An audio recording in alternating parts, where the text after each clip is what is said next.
বৈষম্য বিরোধী ছাত্র আন্দোলনে গাজীপুরের শফিপুরে গুলিতে শহীদ হন সিরাজগঞ্জের শাহজাদপুর উপজেলার কলেজ ছাত্র অন্তর ইসলাম। পরিবারের উপার্জনকারী সন্তানকে হারিয়ে এখন দিশেহারা তার মা বাবা। সন্তান হত্যার বিচার এবং সরকারি সহায়তা চেয়েছেন তার পরিবার। বিস্তারিত দেখুন ডেস্ক রিপোর্টে। সিরাজগঞ্জের শাহজাদপুর উপজেলার কৈজুরি গ্রামের দরিদ্র পরিবারের সন্তান আব্দুল আলিম অন্তর। সংসারের অভাব মেটাতে অনার্স পড়াশোনার পাশাপাশি গাজীপুরের একটি জুতার কারখানায় চাকরি করত সে। অন্য সবার মতো পড়াশোনা করে ভালো চাকরি পেয়ে সংসারে সচ্ছলতা এনে দিতে চেয়েছিল আব্দুল আলিম, কিন্তু তার সেই স্বপ্ন অধরাই রয়ে গেল। 4 আগস্ট বৈষম্য বিরোধী আন্দোলনে অংশ নিয়ে শফিপুরে আনসারের গুলিতে শহীদ হয়েছে সে।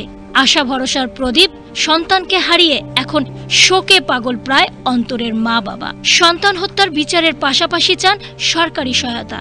কত আশা, কত গর্ব, বেটা পাস করবো, বেটা বড় বোন, 10 ক্লাস চলবো, বেটা 4 বোন, 5টা বোন, একটা ভাই, 2টা বাঁচতে পাইছে। আমি সরকারের কাছে আমি সওয়াল হত্যার আমি বিচার চাই, আমার বেটা হত্যার আমি বিচার চাই। আমার অন্তর ছেলেরা খুব দুঃখ করে লেখাপড়া করাইছি, আমি অসহায় শোক করছিলাম দুবার করে।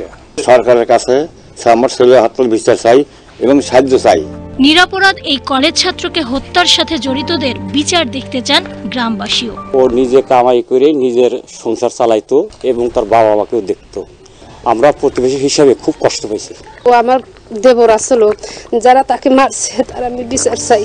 ফ্যাসিস্ট সরকারের নির্দেশে এই গণহত্যার সাথে জড়িতদের বিচারের আওতায় আনতে অন্তর্বর্তীকালীন সরকার কার্যকর উদ্যোগ নেবে, এমনটাই প্রত্যাশা শহীদ স্বজন সহ পুরো সিরাজগঞ্জবাসীর। সীমা শারমিন, বাংলাদেশ টেলিভিশন।